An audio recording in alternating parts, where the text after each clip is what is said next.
हरे कृष्णा। सारे हरि भक्तों को मेरा प्रणाम।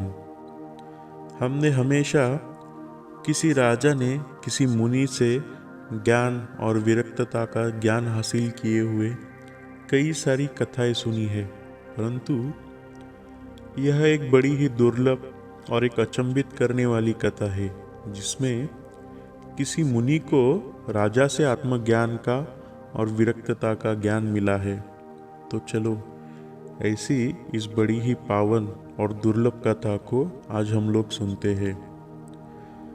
जब शुकदेव मुनि ने अपने पिता वेद व्यास जी से सारे वेदों का ज्ञान अर्जित किया, तब उनके पिता वेद व्यास जी ने उनसे कहा कि मैंने तुम्हें जितना ज्ञान मैं दे सकता था मैंने दिया है। अभी इसके आगे तुम मिथिला राज्य के राजा जनक जी के पास जाकर आत्मज्ञान की प्राप्ति करो। उनसे कई सारी शिक्षाएं अर्जित करके तुम धन्य हो जाओगे। तब शुकदेव मुनि ने सोचा कि मैं तो एक साधु हूँ और भला मुझे कोई विषयासक्त राजा कैसे ज्ञान दे सकता है, परंतु उन्हें अपने पिता की आज्ञा माननी थी। इसीलिए पिता की यह बात सुनकर शुकदेव मुनि मिथिला राज्य पहुँचे और जब वे मिथिला नगर में पहुँचे तब उन्होंने खूब सुंदर सजाए हुए हाथी, घोड़े, रथ और सुंदर सुंदर वस्त्रों और आभूषणों से अलंकृत स्त्री पुरुषों को देखा, परंतु परम ज्ञानी होने के वजह से शुकदेव मुनि के मन में कोई भी विकार उत्पन्न नहीं हुआ। इधर जनक राजा को श्री वेदव्यास मुनि द्वारा शुकदेव मुनि के आने की पहले ही खबर मिल गई थी, जिसकी वजह से राजा जनक ने अपने इस शिष्य की कई प्रकार से परीक्षा लेने के लिए पहले से ही तैयारी कर रखी थी। गुरु अपने शिष्य की परीक्षा इसीलिए लेते हैं ताकि वे उसके मन को परख सके। जब शुकदेव मुनि महल के सामने पहुंचे तब द्वारपाल ने उन्हें वही धूप में रोक दिया। ना बैठने को कहा, ना कोई बात की, परंतु फिर भी शुकदेव मुनि खिन्न न होकर धूप में खड़े हो गए। ऐसे ही धूप में खड़े उनको 3 दिन बीत गए। ना उन्हें अंदर से बुलावा आया और ना किसी ने बैठने को कहा। और तब चौथे दिन द्वारपाल ने उन्हें एक ठंडी छांव में बैठने के लिए कहा, परंतु शुकदेव मुनि को ना धूप और ना अपमान से क्लेश हुआ, न ठंडी छाया और सम्मान से कोई सुख मिला। राजा जनक अपने शिष्य की यह सारी बातें अंदर से देख रहे थे और उनका वह शिष्य इस परीक्षा में उत्तीर्ण हो गया था, परंतु परीक्षा अभी भी खत्म नहीं हुई थी। अभी तो शुकदेव मुनि को और भी परीक्षाओं से गुजरना था।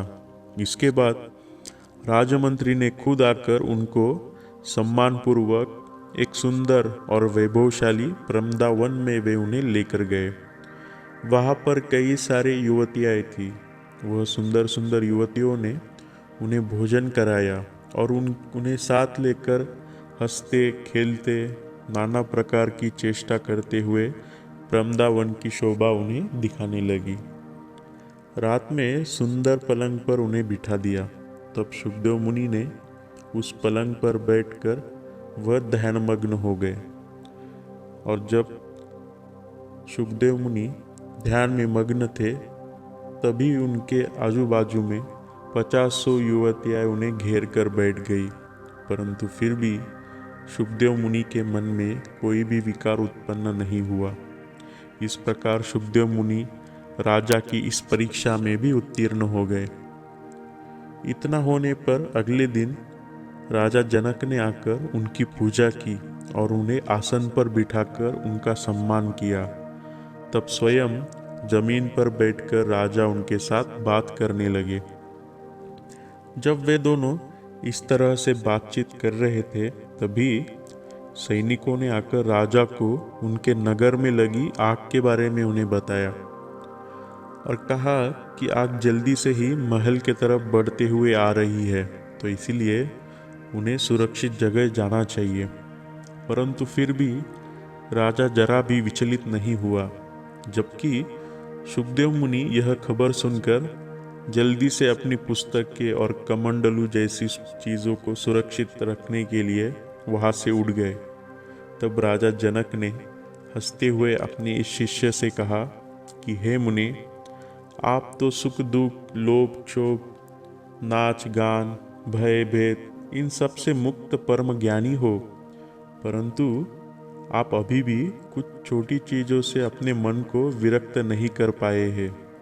आपको इन सभी चीज़ों से अपने मन को विरक्त करना पड़ेगा और तभी आप आत्मज्ञान की प्राप्ति कर सकोगे। मैं भला आपको वेदांत का ज्ञान क्या दूंगा, आप तो परम ज्ञानी है, परंतु आप आपके ज्ञान में कमी मानते हो और बस यही तो कमी है। आप परम विज्ञाधन होकर भी अपने प्रभाव को नहीं जानते हो। तो जब जनक जी के यह शब्द सुनकर सुखदेव मुनि को अपने स्वरूप का पता चला और उन्होंने राजा की जय जयकार करते हुए उनके विरक्तता और ज्ञान की प्रशंसा की। हरि बोल। देखो, जब कोई भी साधु संत हमें विरक्तता का ज्ञान देते हैं, तब वह इसी प्रकार से विरक्तता को समझाते हैं जिसे हम लोग समझ नहीं पाते हैं और अक्सर उसे गलत मानकर उसकी अवहेलना करते हैं।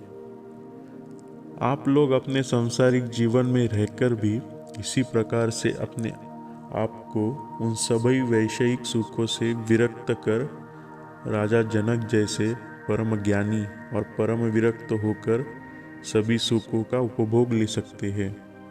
सुख या दुख यह तो कर्मफल पर आधारित है, जिसे कि हर एक प्राणी को भोगना पड़ता है, परंतु यह सब भोगते हुए भी इंसान पूरी तरह से उन चीज़ों से मन से विरक्त होकर अपने मन को उस परमेश्वर के चरणों में सदा ध्यान मग्न रखकर आसानी से इस विरक्तता को हासिल कर सकता है।